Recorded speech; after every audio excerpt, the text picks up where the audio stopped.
On the 18th of June 2013, Miss Carlie Sinclair went missing from her premises at the rear of Bow Repairs on the Stewart Highway, Parab.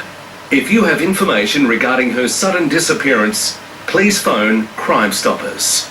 Public, Marlene made a heartfelt plea through the media. Carlie, if you can see this, please call home. Danny Deacon was more reserved. And Carlie, if you can hear this, you need to know that we both miss you very much. Alex and I are struggling on a daily basis. We need you home. We need you home soon. It wasn't the only way Danny would assist police. He cooperated fully, agreeing to reenactments, offering new information and potential leads. None more critical than his discovery of a boot liner from Carlie's car, which is now the subject of intense forensic examination. It had vanished from the RAV4. Danny found it in his food van. Look, I can confirm that we have had some tests done on that mat, and there has been some blood located. What relevance it has to this case at this time, I can't tell you. Danny has also told police of missing property, including a spade, rope, wheelbarrow, rubbish bin with an empty bottle of bleach, and $300,000 in cash, hinting Carlie or someone else raided the yard in the days after her disappearance. Months on, the desperate search for the truth continues. Alright guys, so we're here today to do door knock, Coronation Street predominantly.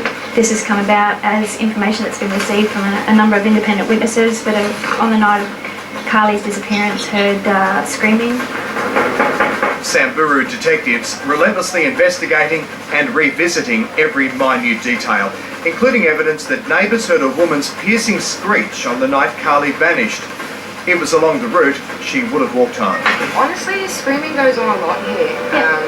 So we've got sort of some locals that hang out over there and just over there. It's a painstaking, patient and often putrid hunt for a key clue that could break open the case.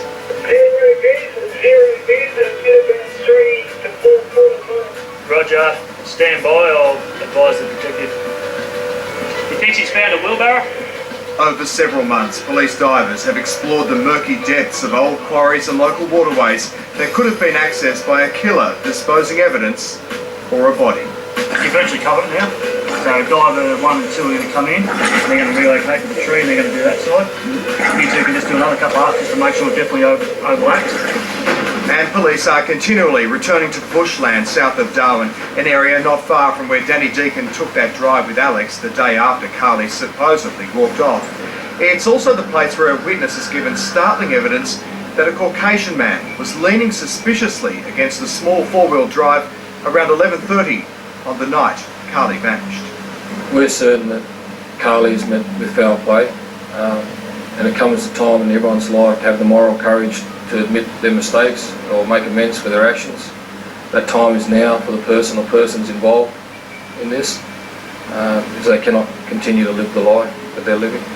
Next, on unknown territory. I can tell you this is now a homicide investigation. Yeah, I know. Do you want Carlie's killer caught and brought to justice?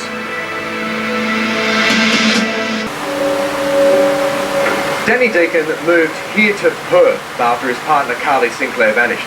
Since then, he's had only limited communication with police and shown very little interest in the case. But when we asked him for an interview, Danny was obliging. He revealed he knows he's the chief suspect, but he also claims he's the victim. What really happened to Carlie? Jonathan, you know as much as I do. In fact, you know more than I do. You'd be able to answer that better than me. I wish I could answer it to give the family some answers. We all would like some answers. Especially me. Do you hold any answers? Not really. I've told everyone everything that I know. And what more can I do? I'm sitting there feeling guilty for something that I haven't done. Do you feel the victim here? I do feel like a victim, yeah, because I'm constantly being looked at like this. Thinking that I've done the worst thing that anyone can do to somebody. And that's a pretty awful feeling. What's your theory? It doesn't matter anymore what I think. All we've got to do is sit around and wait for the police to come up with something, or her feel guilty and come back, or if somebody's got a hold of her, feel guilty and give her up. I don't know. there's so many scenarios. I don't want to think of most of them. I like to think that she's sitting on a boat somewhere enjoying a quality beer every night and having a laugh at me. You're the only one that believes that, Dan. Yeah, I know. But I know some things that a lot of people don't as well. So you don't know someone until you live with them and know what they're capable of until you live with them. Danny refutes broad opinion of Carlie's parenting. He says she had a split personality, suffered postnatal depression, had problems with alcohol, and it was Alex who suffered. Out in public, she would put on such a good show. But I'll tell you what, at home, Jonathan, it was the opposite. It was short answers, swearing sometimes at him, very nasty, and all he wanted was his mum. At the moment she came through the front door, she snapped from one person to another. You could pretty much say that. You could say that. In a lot of cases, you could say that. He maintains she was seeing another man. Well, I intended to go there and punch somebody. That was what I was going there to do. Because that's what I expected. Can't hit her. She was having an affair with. Yeah, because I can't hit her, but I can hit him. And that was basically what was on my mind. And he wasn't there, so, oh cool, here's my girl, let's have a drink. And we had a good night. We really did, until the last 10 minutes. Has that made it harder, the fact that she's now disappeared? Yeah, I keep thinking about that. You know, I should have just stayed home and let it happen. Do you believe Carlie's still alive? It's getting harder to believe that. I still do, but it's getting harder to. I still hold some hope that her and I can have a life together. Because if this is a situation that is out of her hands, well, she knows that I'll fight tooth and nail for her. What do you think happened? I think a lot of things. But I still think that she's in Asia somewhere. That's what I think. Why's that? She loved parts of it while we were over there. And she loves boats. Loves living on boats. I don't know.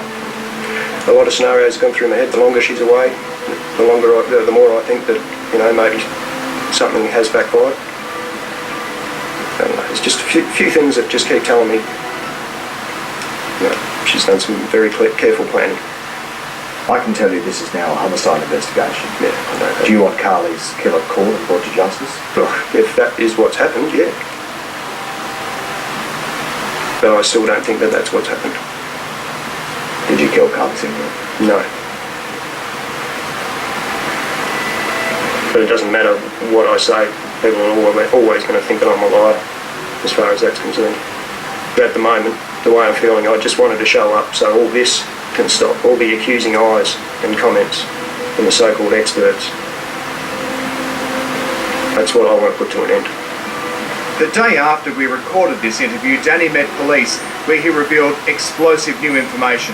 It's too shocking and sensitive to detail, but provides more evidence that could ultimately find Carlie's killer. For her loved ones, it's a day that can't come soon enough. I'd like to be able to move on. I'd like to know that she didn't suffer. I don't think she's here with us anymore.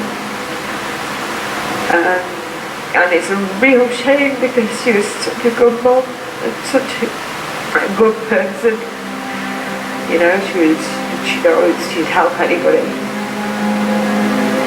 And that poor little boy is no good now. What a good mom he had.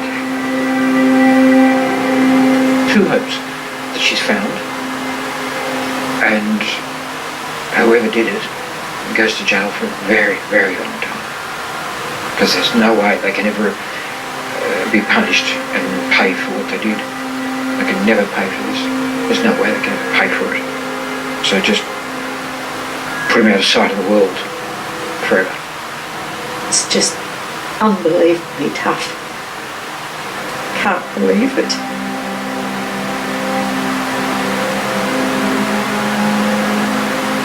What do you want from us, Carlie?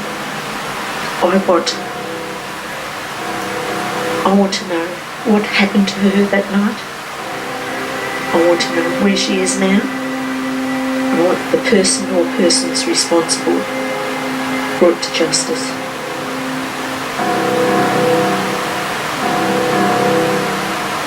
Carlie's family and friends live with the anguish that someone, perhaps unknowingly, is concealing information, whether it be the smallest clue or the deepest, darkest secret. But now there's fresh hope of breakthrough. The Northern Territory Government is offering a reward for information that leads to the arrest and conviction of Carlie Sinclair's killer, who now has a $250,000 bounty on their head. If you could help police, call Crime Stoppers on 1800 333 000.